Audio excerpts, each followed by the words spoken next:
Coming up tonight on the news at 6. We're excited about both of these finalists. The Helena School District is inching closer to naming a new superintendent. Plus, the Helena Regional Airport is getting some much-needed improvements. From Montana's news leader, this is MTN News at 6. Good evening. Welcome to the news at 6. I'm Marian Davidson. Thanks for joining us. Today, Governor Greg Gianforte signed House Bill 102 into law. The new law significantly changes the concealed carry of guns in Montana. MTN's John Riley reports from the Capitol. In Montana, people can now carry concealed firearms without a permit in most locations and with a permit in state and local government buildings such as the state Capitol building.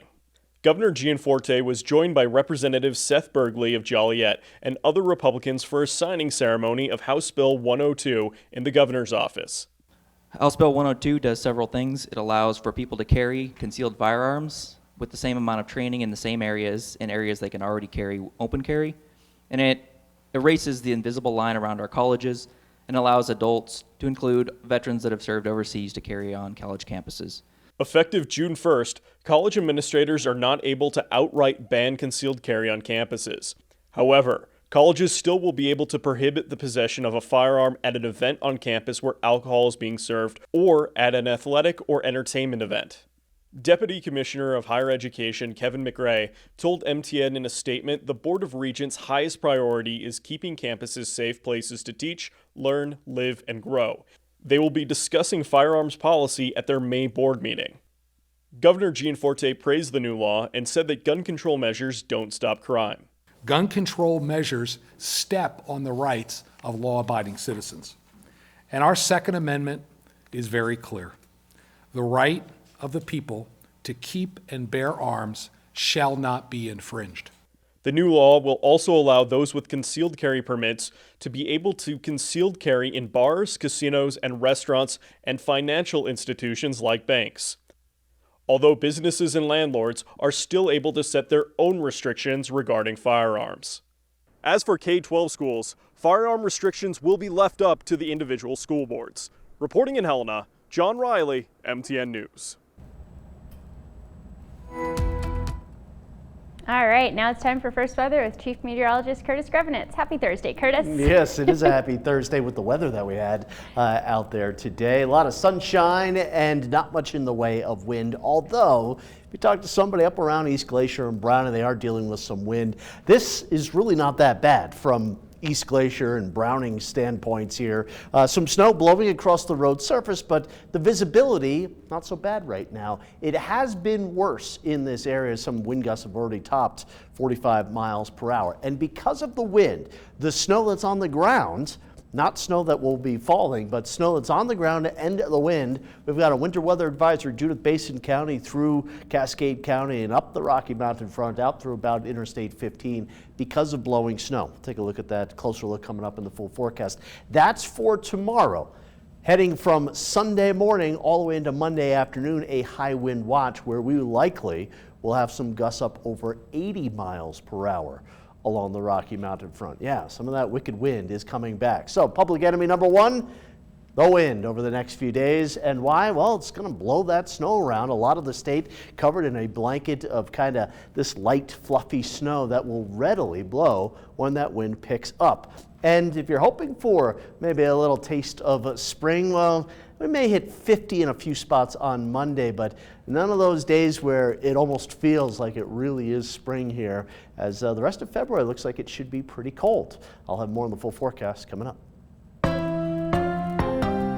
Starting next Tuesday, everyone in Phase 1B is eligible to get their first dose of the COVID-19 vaccine. That according to Lewis and Clark Public Health. Now, Phase 1B includes Native Americans or other people of color aged 16 and older, people 16 to 69 with higher risk medical conditions, and anyone aged 70 and older. Now, online pre-registration is required, and people must have the required documents ready for their shot. Now, Public Health will run 2 clinics next week on Tuesday and Wednesday, so that's the 23rd and 24th from 1 p.m. until 6 p.m. Now, taking a look at Montana's COVID-19 situation, active cases in the state are holding steady, sitting just over 2,500. Now, just over 200 additional COVID-19 cases were reported in Montana today, and active hospitalizations rose. And right now, 109 people are hospitalized with the virus. 5 deaths were reported today, which brings the statewide death total to 1,349. MTN uses a combination of state and local data to report COVID-19 cases and deaths here in Montana. The Helena School District is in the final stages of the search for a new superintendent. MTN's Jonathan Ambarian breaks down what is happening in the last 2 days before the board makes its decision. Last week, the Helena School Board selected 2 finalists to become the district's next superintendent. On Thursday, those finalists met with students, staff, and the community ahead of the board's final decision on Friday. The 2 candidates are Kevin Ayton, the superintendent of the Bayfield School District in Colorado, and Rex Welts, the former superintendent of the Polson School District and current principal at Rossiter Elementary. On Thursday morning, they toured Helena and Capitol High Schools and Bryant Elementary, as well as the district office. They held online meetings with administrators, staff, and students, and met with current superintendent Tyler Ream. On Thursday evening, the finalists will take part in a community meet and greet event online. School Board Chair Luke Muskevich says it's important to give all stakeholders a chance to hear from the candidates. It's also a chance for them to understand who we are as a district and make sure that it's a good fit for them as well. The board will hold the final interviews on Friday morning. Muskevich expects they could make their choice by the afternoon. It's been a long session, and I'm glad to be coming to the close of it. And we're excited about both of these finalists and excited about selecting our next superintendent. Friday's decision will give the board chair authority to negotiate a contract with the trustees' top choice. If both sides reach an agreement, the board will still have to approve the final contract at an upcoming meeting. In Helena, Jonathan Ambarian, MTN News. Tonight's online meet and greet with the 2 finalists will start at 7:30, and if you want to join in, you can find a link on our website, ktvh.com. The Helena Regional Airport is planning a major runway resurfacing project, which will mean no commercial flights at the airport for 8 days in June. The eastern end of the main runway will be fully reconstructed, and the entire runway will get new paving. No commercial airlines will be able to fly in or out from June 6th through June 13th. Now, it has been about 20 years since the last resurfacing. Airport Director Jeff Wadecamper said runways have to be rehabilitated regularly so planes can get the traction they need. He said they are planning to work with multiple crews to get the work done as quickly as possible. We're juggling a lot of things to make sure we minimize the impacts and keep the airport operational as much as possible. These are one of those projects that's probably one of the most complicated projects an airport can do, quite honestly, because everything revolves around the runway. The project is expected to cost about $15 million. 90% of that will come from a federal grant. And still ahead on the news at 6, a celebration of Black History Month. Mayor Wilmot Collins shares a reading from a Montana African-American writer. From Montana's news leader, you're watching MTN News at 6. Welcome back to the news at 6. February is Black History Month, and we worked with the Montana Historical Society to gather Helena community members to read pieces written by Montana African-American figures. MTN's Alexia Guayo has this week's edition. For this reading, we have City of Helena Mayor Wilmot Collins reading an excerpt from one of Montana's early African-American newspapers. We bespeak for our people a bright future. Slowly but surely, their sterling qualities are becoming known.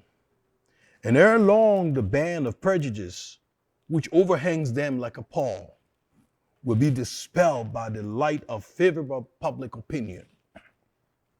And then will the future blossom and ripen into fruit that would only await our efforts.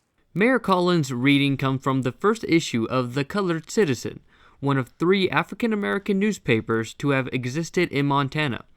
This newspaper only came to life for several months in 1894, located in Helena. Hedged in on all sides of adverse circumstances, our people are bound to evolve into usefulness and greatness. Barriers must be surmounted and public sentiments won over in our behalf. Mayor Collins is reading a letter written by James Presley Ball Jr., the editor of the paper. According to the Historical Society, Ball wanted to convince the African American community to unite behind Helena as the first choice for the new state capital. We ask the aid and cooperation of our fellow citizens in behalf of our people of this enterprise. Just in proportion to the aid received, will results be obtained. We launched this venture with no enemies to punish, but very, very much kind friends to favor. In 1894, Helena was going against the city of Anaconda to become the state capital. Now, the colored citizen had significant influence in the African American community at the time. In Helena, Alexi Aguayo, MTN News. Helena won the capital selection battle by fewer than 2,000 votes out of more than 52,000 votes cast.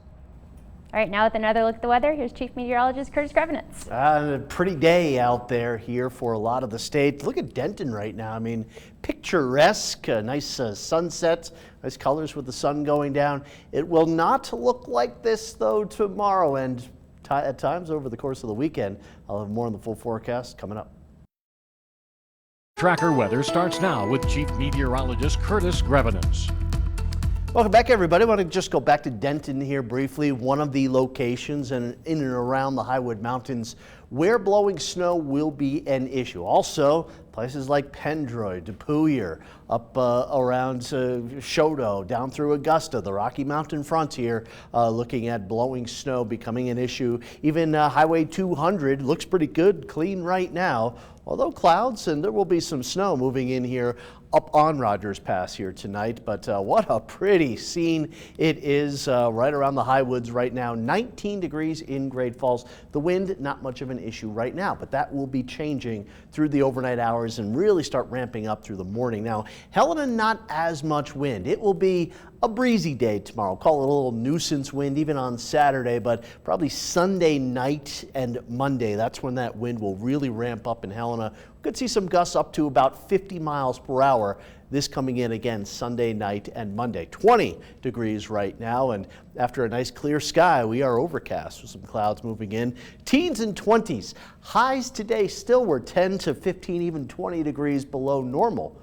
But it felt like a pretty warm day, right? Without much in the way of wind and also that sun out there. And there's the wind, really not so bad, but locally right around the East Glacier area in Browning, that's where we've had some gusts up to 45 miles per hour. And it's right there, East Glacier and Browning, down the Rocky Mountain front, out through Cascade County and into parts of Judith Basin County, even Choteau County, looking at some pretty good wind around the north end of the high woods for tomorrow. But there it is.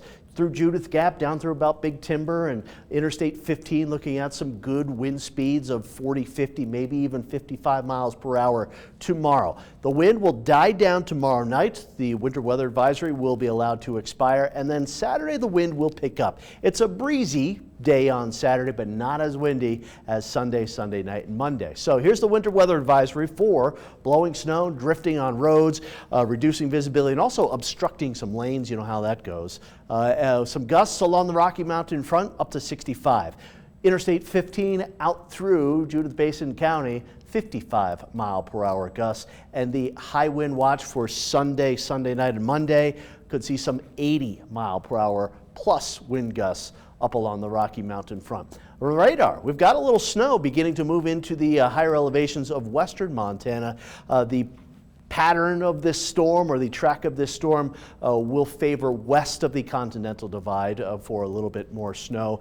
And the last little bit of some flakes down here into, southern Texas and also parts of Louisiana here. They've got some warmer air on the way as we get into the weekend, but still record colds and snow down into that part of the country. There you can see the snow a little bit spilling over the Continental Divide after midnight tonight here, but notice the Divide and west of the Divide, that's where there will be a little more snow. Even tomorrow morning, maybe up here around Hill and Blaine counties, Valleys, Phillips counties could have a few flakes of snow moving through, but by lunchtime tomorrow, assuming you eat lunch at noontime exactly, there will be a good amount of sunshine for Helena and Great Falls, a little breezy, and we'll have some snow showers continuing mainly in the mountains through Friday night into Saturday. Saturday, if anybody's traveling down to around Bozeman, Livingston, and Billings, there will be some snow, heavier snow down there, but the rest of the state looking at mostly sunny skies by the afternoon with a good amount of wind. There's that snowfall, and maybe just a little coating through parts of Choteau County, north central Montana. We could have a few flakes of snow around midnight around the Helena area, but there's some of that heavier snow as we get into Saturday over southern Montana. Tonight, blowing snow around Browning and East Glacier and Babb. Cold out the High Line here once again down into the single digits, a few flakes around Lewistown, and there will be some snow showers around Helena. Here's the forecast for tomorrow. A few snow showers early on, becoming mostly sunny by the afternoon, and it will be a nuisance breezy day with highs in the 30s and the 40s even. For Saturday, a breezy day, and we'll still have some blowing snow, but it's Sunday. The temperatures do come up, but this will be when the wind will reach its maximum strength. Sunday night into Monday. Here's a 7-day forecast for Great Falls. 43 degrees tomorrow, 50 on Monday, but that does come with a lot of wind. It will turn cooler towards Tuesday, Wednesday, and Thursday of next week. And for Helena, again, I don't really think our strong winds develop until Sunday night into Monday, followed by maybe a little chance of a couple inches of snow on Tuesday. All right, thanks, Curtis. Coming up, we catch up with the new Frontier Conference champions. From Montana's news leader, you're watching MTN News at 6. Welcome back to the News at 6. When the Carroll College women's basketball team started this year, they really did not know what to expect. But now they get to call themselves Frontier Conference champions. MTN's Sim Hoyle caught up with the team to see how they are feeling amidst the craziness. As the Carroll College women get set to head to Dillon to take on the Montana Western Bulldogs, they'll be celebrating a Frontier Conference regular season title. And head coach Rochelle Sayers says the success started with her seniors. Their willingness to be able to adapt and adjust was something that I think is really the reason we're where we're at today. And, it started with those players and those upperclassmen and their leadership and their desire to have a successful year, and it trickled down through the program. This year, despite the accomplishments, has been anything but easy for both Sayers and her players. Every single day is different. It's all unknown. We just have to kind of go with the flow. And it's been tough. I think my family has done a really good job of being supportive. Even though they're not able to be at the games, they'll text me before the games, good luck, text me after the games. And so it's just a different way. But I think a lot of families have been really good about being supportive. As the Fighting Saints move forward, this year is more so about being able to do the things they couldn't last year, compete at the national tournament. We practiced that night. Everybody was excited, and then we woke up the next day and it was done. They do have a really good grasp of what this season means and how delicate it is, and that every day we have an opportunity to go out and play or practice or be together as a team is something that we can't take for granted, because we know what it's like to wake up one day and it's gone. For MTN Sports, I'm Sam Hoyle. All right, and we'll wrap things up here on the News at 6 when we come back. Montana's news leader. You're watching MTN News at 6. Welcome back to the News at 6. The Mars rover Perseverance landed successfully this afternoon. After traveling hundreds of millions of miles, the rover performed its most crucial feat. It stuck the landing.